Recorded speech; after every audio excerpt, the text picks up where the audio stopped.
हरियाणा के पूर्व मुख्यमंत्री और कैबिनेट में मंत्री मनोहर लाल खट्टर ने दिल्ली में हुई कोचिंग सेंटर में दर्दनाक 3 विद्यार्थियों की मौत को लेकर खेद जताया। वहीं उन्होंने एमसीडी और दिल्ली सरकार को घेरते हुए कहा कि दिल्ली सरकार इसकी जिम्मेदारी ले, क्योंकि दिल्ली सरकार की चूक की वजह से ये हादसा घटित हुआ है, जिसकी वजह से निर्दोष 3 बच्चों को अपनी जान गंवानी पड़ी। देखिए आखिर संसद में क्या कुछ कहा मनोहर लाल खट्टर ने। जो घटना हुई 27 तारीख की रात्रि को, इसके ऊपर बहुत सी गंभीर चर्चा इस सदन में हुई है। वास्तव में बहुत दुखद घटना है और इस दुखद घटना में 3 जो बहुत ही होनहार छात्र अपनी जान गंवा बैठे। अब उनके प्रति मैं भी अपनी भावनाएं, उनके परिवार के भावनाओं के साथ सम्मिलित करता हूं, उनको अपनी ओर से श्रद्धांजलि देता हूं। श्रेया यादव उत्तर प्रदेश से हैं, अम्बेडकर नगर ज़िले से। तान्या सोनी तेलंगाना से हैं। नेविन डेल्विन केरल से हैं। तो ये एक बहुत ही लॉस हुआ, irreparable loss to the families and the nation. इस घटना के बारे में जो जानकारी मिली है, अब ये घटना हुई है, इस घटना में बचाव कार्य भी जो संबंधित एजेंसीज हैं उन्होंने किया है और 28-29 नौजवानों की जान बचाई गई है। बहुत भयंकर घटना, और बेसमेंट में पूरा पानी भर जाने के बाद उन लोगों को एनडीआरएफ ने, दिल्ली पुलिस ने और भी जो एजेंसीज थी, उसमें एमसीडी के लोग भी रहे होंगे, बाकी भी सब, उन्होंने बचाव कार्य किया। अब इस घटना के बारे में आखिर कोई ना कोई जिम्मेदारी तो फिक्स करनी होगी। आखिर ये घटना हुई है तो क्यों हुई है? घटनाएं कई प्रकार की हो जाती हैं, कुछ नेचुरल हैं, उसमें शायद जिम्मेदारी फिक्स करना बड़ा कठिन होता है। कुछ सामाजिक तौर की घटनाएं होती हैं, कई तरह की घटनाओं की चर्चा यहाँ की गई।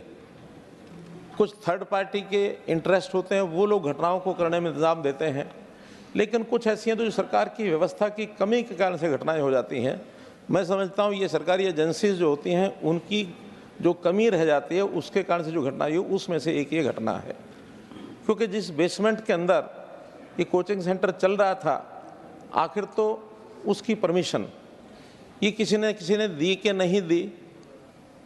एमसीडी बिल्डिंग प्लान बनाती है, फायर डिपार्टमेंट जो है वो उसको एनओसी फायर डिपार्टमेंट का देता है।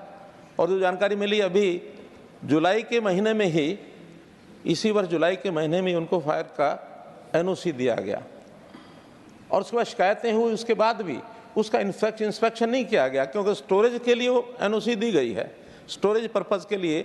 और बाद में वहाँ कोचिंग सेंटर चलता है तो बहुत अनुमान लगाने में कठिनाई नहीं होनी चाहिए कि कभी भी इस प्रकार के स्थान पर, ऐसे कोचिंग सेंटर में और कोई घटना इस प्रकार की हो सकती है। इससे पहले भी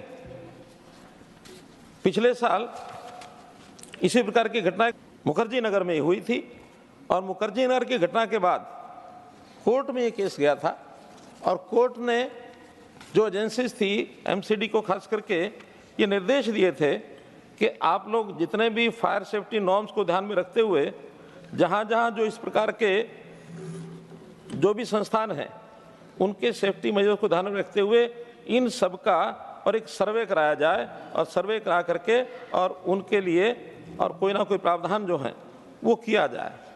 ये बात ठीक है। उसके बाद 1120 ऐसे संस्थान हैं जिनको नोटिस इशू किए गए। 2023 में ये नोटिस इशू किए गए, लेकिन दुख की बात यह है कि उस नोटिस देने की प्रक्रिया को पूरा करने के बाद आगे उसके ऊपर कोई एक्शन नहीं हुआ। अगर समय पर ये सब एक्शन ले लिए जाते, पहचान कर ली गई है कि ऐसे स्थानों पर नोटिस देने के बाद वहाँ कोई कार्रवाई कर दी जाए, तो शायद ये इस प्रकार की घटनाओं से बचा जा सकता था। तो ये सरासर लापरवाही मैं समझता हूँ। जो एजेंसियाँ इसकी जिम्मेवारी हैं, या तो एमसीडी है और या फिर दिल्ली सरकार है, क्योंकि दिल्ली सरकार को मुख्य रूप से इस प्रकार सारे ड्रेन, सब नाले साफ करने की जो एक पहल करनी चाहिए। वर्षा शुरू होने से पहले ये सारे काम पूरे होने चाहिए। मैं तो चूँकि हरियाणा में मुख्यमंत्री रहा हूँ 9 वर्ष तक ये काम किया है। हम वर्षा शुरू होने पहले 2 बार मीटिंग करते हैं, एक बार जनवरी में, एक बार मई में।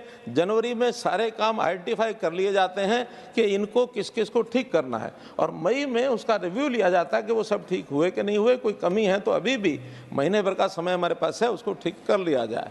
लेकिन ये नाला जिसके बारे में 40 वर्ष पुराना ये नाला है, और इस 40 वर्ष पुराने नाले में और इसकी जो गहराई है वो भी कई फुट बताई गई है, शायद 15 से 20 फुट की गहराई होगी। और ये एक दिल्ली शहर के बीचों बीच का ये नाला है। ये नाला यानी गुरु नानक मार्केट, देशबंधु गुप्ता रोड और फिर उसके बाद न्यू रोतो रोड होते हुए सराय रोला और इसके बाद शास्त्री नगर होकर के सीधा नजफगढ़ ड्रेन में जाता है। एक बीचों बीच पूरे शहर का एक ये मलबा या इस प्रकार का पानी, स्टॉर्म वाटर, ये सब ले जाने के लिए उसमें है। लेकिन दिल्ली सरकार की यानी लापरवाही किस प्रकार की है, मैं एक घटना शायद इससे जोड़ना कि नहीं जोड़ना वो आप लोग निर्णय कर सकते हैं, लेकिन मैं नजफगढ़ ड्रेन की एक घटना का उल्लेख करता हूँ। गुरुग्राम में एक नजफगढ़ झील है और उस झील का पानी इसलिए वहाँ इकट्ठा हो जाता है कि नजफगढ़ जो ड्रेन है, नजफगढ़ एरिया के आने के बाद उसकी सफाई ही नहीं की जाती। दिल्ली ये सोचते हैं कि वहाँ सफाई करने का हमको क्या लाभ है, हम सफाई करेंगे तो अगर डूबेगा तो हरियाणा डूबेगा, गुड़गांव डूबेगा।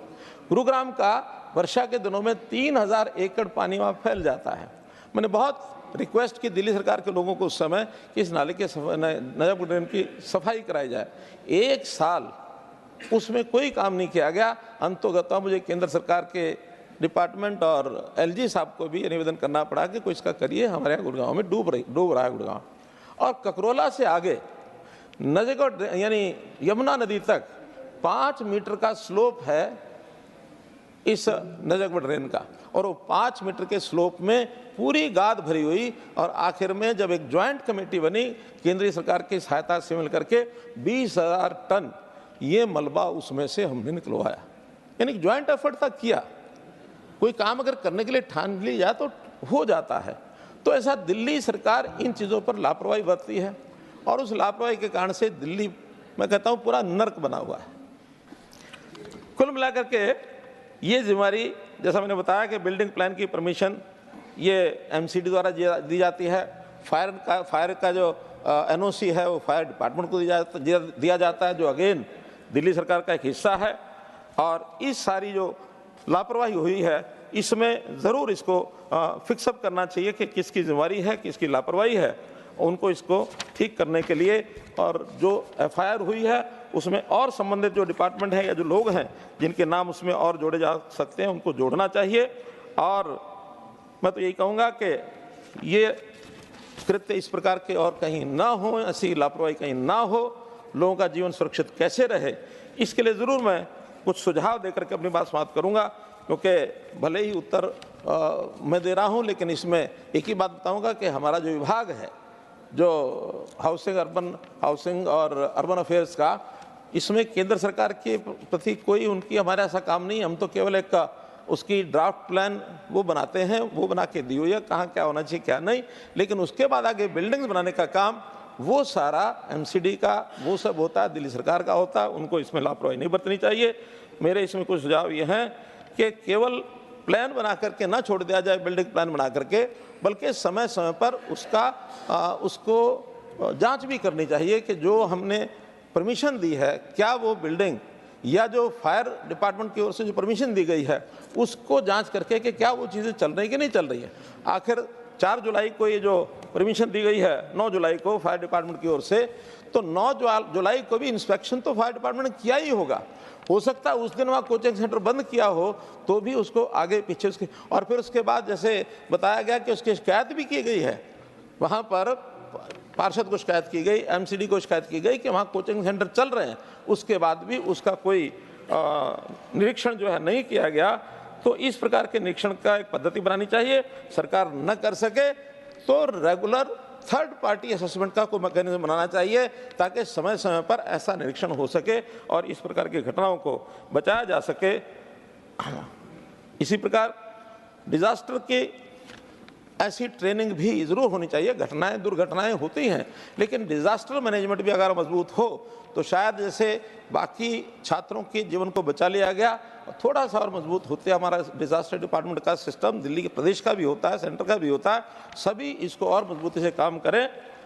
और ख़ास करके जहाँ कोई कमी पाई जाती है उसको अगर रद्द भी करना पड़े करें, कि जो पता लग रहा है कि जिस भवन में वो कोचिंग सेंटर चल रहा है वहाँ जो नाला है वो नाला उस पर्टिकुलर स्थान के ऊपर बॉल टाइप है, तो नीचे से इतना गहरा है कि वहाँ पानी आके रुकता ही रुकता है, और वो पानी जब रुकता है तो उसका फ्लो जो है वो थोड़ा धीमे होता है। और वहाँ खास करके जब ट्रैफिक चलता है, क्योंकि मैंने भी राजेंद्र नगर में कई बार ऐसा देखा, वर्षा के दिनों में 2-2 फुट पानी ओल्ड राजेंद्र नगर में हो ही जाता है।